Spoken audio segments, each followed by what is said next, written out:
Alright, hello everybody. So this isn't going to be a super happy video. I just wanted to give you guys an update on Milo. And if you are not following my Crested Gecko's Instagram account, I will put the handle on the screen. And if you are and you have seen the post, you kind of know what this video is about. But if you haven't and you want to stick around, I thank you for that. So I will give you guys a background information. So Milo is my first Crested Gecko that I owned. His gotcha day / birthday is July 2nd, and I got him in the year of 2022. I did decide to get him from a chain pet store because I wanted to rescue one of them, and so I chose Milo.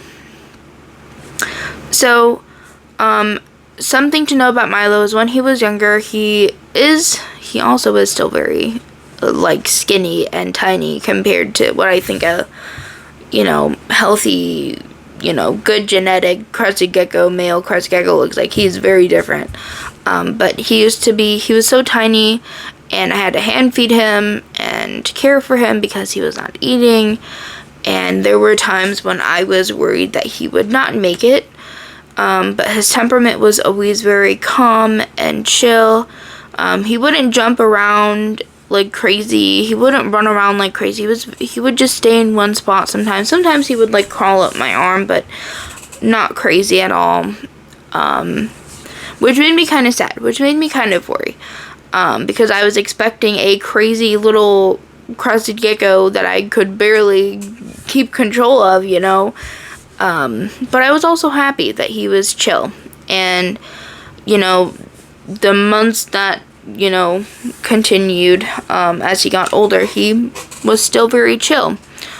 Up until probably, I noticed a really big change in 2025 during December and January, because he actually bit me, and I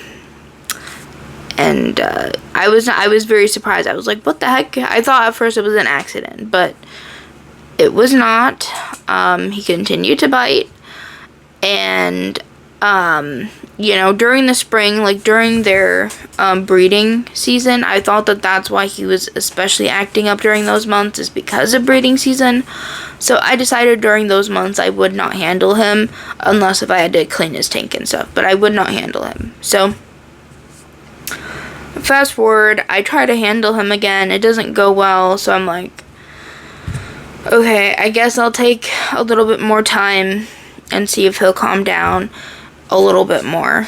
And I was also dealing with my first year of college at this point, and so I was dealing with a lot of stress, and it was just not a very good first year of college, and I'm not looking forward to next year. But anyway, so I was really focused in school and dealing with situations that happened during the school year, and time got away from me, and by the time I decided to handle him again, it was already February. And so I took him out of his tank. I wanted to just do 5 minutes to kind of build up his handling again, because it has been so long. It's been a hot minute since I handled him, obviously.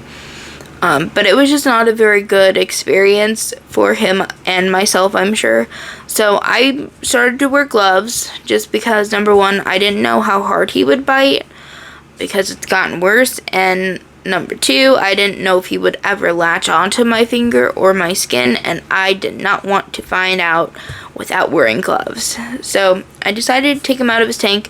We maybe made it 2 or 3 minutes before he jumped out of my hands, landed on my dresser. I was trying to grab him. I had a few things on my dresser. He ends up climbing behind my dresser, which again is a very big, heavy, full wood dresser that I had to move myself to try to get to him and try to grab him. Meanwhile, I'm sure he's stressed out and trying to hide, I'm sure. It was just not a very good experience, and from that day moving on, I was like, I'm not going to handle him. I don't want to put him through any more stress, let alone myself. I'm already dealing with a horrible school year, and I just don't want to make it more stressful for him if I don't have to. So it is now June 30th, and I have not handled him, for the exception of taking him out of his tank to clean it. I feel like I don't have to say that every time, but you guys understand that. But it's Milo did a complete opposite of what I thought. Like, I thought when he was little, he'd be crazy, and when he got older and used to me and used to being handled, he'd be calm and chill. Little did I know, I was in for a rude awakening when he got older. But it was really hard for me because during, like, especially, like, after that handling experience, like, in February and, like, whatnot, and, like, you know, seeing him the way he is now, I kind of felt like I was grieving Milo. Like, as weird as that sounds, because he is still here, he is alive, I felt like I was grieving Milo. Like, my little, sweet, calm crested gecko that I, you know, had first before any other crested gecko. It just felt like I was, like, I was losing him. But as somebody who loves animals and wants to do the best I can for my animals, I decided to, you know, take care of him the best that I could, even if that made me sad that I couldn't handle him, and it made me sad that, you know, I'm semi-scared of him biting me, which makes it hard, even though it's ridiculous fear, I know. I still wanted to give him the best care I could. So here's another little update. So especially quite recently, actually, he started to kind of guard his tank, if that makes sense. So if I am even near it, especially like during the night, he will be right at the front of the tank or even on the door, so I can't even really open the tank. He will, like, bite my fingers, he will try to bite me, he will open his mouth, like, like, all mean, which makes it hard to put food in his enclosure and spray down his enclosure. You know, what used to take me a good 5 to 10 minutes to feed him now takes me a good 15 to 20 minutes. And then sometimes to spray his tank, because I feed every other day, I just spray, like, the top of the enclosure so that the water can get in there. So that way I don't have to open up the enclosure doors. He used to not do that, so I don't know what happened and why he just started doing that. I don't know. But he's doing it, and it just makes it a harder process to take care of him. But I want to make it very clear that I will and forever choose Milo. I love him, and, you know, without him, I wouldn't have Lilo. I wouldn't have fallen in love with crested geckos as much as I have, because they are amazing creatures, and I am fascinated by them every single day. And so I love Milo. As much as he might not like me anymore, and he likes to bite me, and make things harder for me, he's a little stinker, I love him, and I will always love him.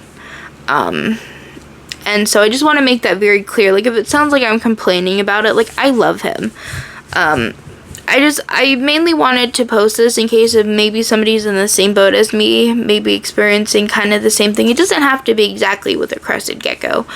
But I also mainly wanted to post this video in case if anybody has, you know, experience dealing with maybe a crested gecko or a reptile in general that is a little bit more mean, and could maybe give me some pointers, some suggestions moving forward, just to make sure that I'm caring for him the best way I possibly can. Oh, also one other point before I end the video, I did monitor Milo to make sure that he wasn't hurt or that he was getting sick somehow. He was eating fine, he was running around and jumping fine, using the bathroom fine. So nothing to me pointed at or pointed at him being, you know, hurt or sick. Also, as far as the stress thing goes, because I did read that, you know, sometimes it could be from stress. He's in the same enclosure, same decor, you know, same care, feed every other day, spray twice a day, morning and night. You know, I don't really think that it's from stress. I mean, I could be wrong, but I stopped handling him completely to try to lower the stress, and so that's why I, like, don't think that it's from stress alone.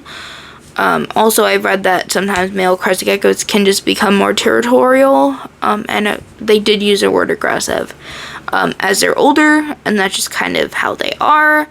So I'm fully expected to have Milo be like that for the rest of his life and just kind of love him from afar, technically. So please, please, please leave me any suggestions that you have pertaining to Milo. I would love to hear it, and I hope to see you all in the next video. Again, I'm sorry that this video is kind of like sad and not super happy. But sometimes when you own pets, like, there's things that are unexpected and you gotta roll with the punches and love them at the end of the day. So, I will see you all in the next one. Bye, guys.